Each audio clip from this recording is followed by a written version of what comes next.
Finally, it's that time for my first episode of my new series, Waffle Talks. And for today's episode, we'll be talking about why there are furries. Alright, I can understand we may be pretty odd in the normal's perspective, dressing up in giant animal costumes, creating artwork, going to conventions, and raising money for charities. But is that really so bad? First things first, I'm going to explain to you what a furry is. If you ask a furry what a furry is, you will probably get a different answer.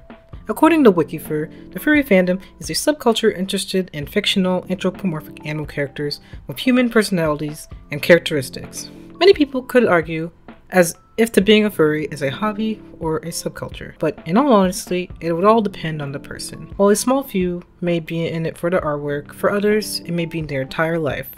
Now, is it healthy to devote your entire being to the furry fandom and nothing else? Of course not. But others may beg to differ. Okay, so why are there furries? Why spend all this money on a giant mascot costume? Why invest so much of yourself into this fictional anthropomorphic character? Well, for a lot of us, we may have started from cartoon characters, such as Bugs Bunny or Nick Wilde from Zootopia. Even our favorite characters from video games, such as Asgore or Bowser. Many people believe that they could have also been that kid who sat by themselves at lunch, or they were always picked last in gym class. Well, for some of us, this may have been true, so maybe we saw a cartoon doesn't escape from reality, because, let's be honest, reality is harsh. There are also many modern cartoons that are drawing kids in, and yes, I mean use Zootopia. But also many classic cartoons, such as Kimba the White Lion, or Disney's Robin Hood. One can really say that the fandom started in the 1980s, originating from sci-fi conventions. This is when the internet really blew up. The 80s was a great time for furs, as we got many memorable movies, such as The Last Unicorn, Secret of the Nymph, Watership Down, and many others. And with that, we also got our very first furry convention in 1989, Conference. Oh, the first form of many. Well, for many of us, we weren't born quite yet. Though it is really interesting to see how the fandom has evolved. Being a furry in the late 80s and early 90s must have been very different, I imagine. The jump from the first con having a mere attendance of 65 to AngelCon 2017 having over 7,000 attendees. Can you believe that? And next, I'd like to explain personas. A persona is basically what it sounds like. A play on fur. Persona is an animal character that one uses to represent themselves. Whether it's online or strictly for roleplaying, everyone's persona is different. Well, sometimes. Personas come in all shapes and sizes. The most popular ones are canines, such as foxes and wolves. But yeah, I know foxes aren't canines. For me, mine is a Wolverine, who doesn't really look like one. But I'm fixing that. And for me, I really want it to be something small and ferocious. And that's essentially who I am in real life. Sometimes people may have multiple personas, or they may make their persona look nothing like them. Whether it's having a different body type or a different personality, it doesn't matter. A furry will typically put attributes that they desire to have in real life. If you are not a furry and you are watching this video, you may have heard about furries from that famous CSI episode. This is chair right here. You have a name, Miss, My friends call me sexy. Oh, lucky you. And I'll just have you know, no, not all furries are like that. But I will not deny, sex is a big part of the fandom. If you go onto any furry website, you'll see a variety of fetishes. But it'll be up for another video. And next, fursuits. Let's not forget about those. Many newcomers to the fandom may feel like that you need a suit to be a furry. Or you may need one to go to conventions. But wrong, you do not. Only about 15% of the furs have fursuits. It's not something you need, it's something that you want. They can get very expensive, ranging from $600 to $3,000.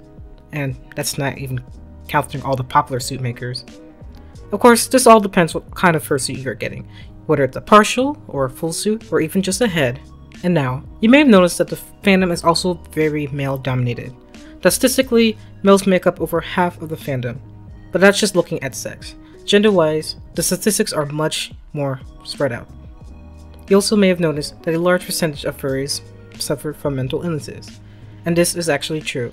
Many furs are actually autistic, And why is this, you might ask? Well, just as I described earlier, many furs may have developed an interest in furries when they were young. And as we see more people like this into this whole accepting group, we tend to attract others who think alike. And in this awesome community, we'll just find all kinds of artwork. And furries are awesome about that.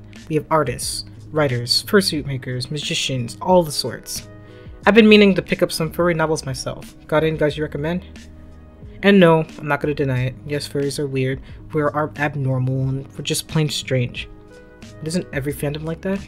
I mean, you got your weeaboos who draw all this weird tentacle porn. And what I really wanted to talk about next is all the hate. All the hate that comes with the fandom. Yes, the internet is a harsh place. We all know that.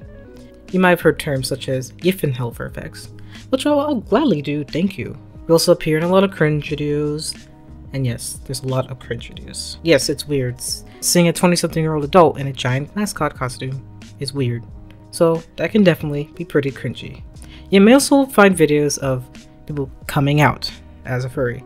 You do not need to do that. You don't need to be like, "Mom, Dad, I'm a furry." Please don't. But aside from the cringe, we're really just a bunch of nerds who are a fan of anthropomorphic animals. Personally, for me, the furry fandom has changed my life. No, I wasn't really that kid who was bullied in school for being different, but I always just kind of felt like that person was just kind of there. Like, people could acknowledge my existence, but I could also be easily forgotten as well. I believe it was the world of cartoons that really drew my interest in.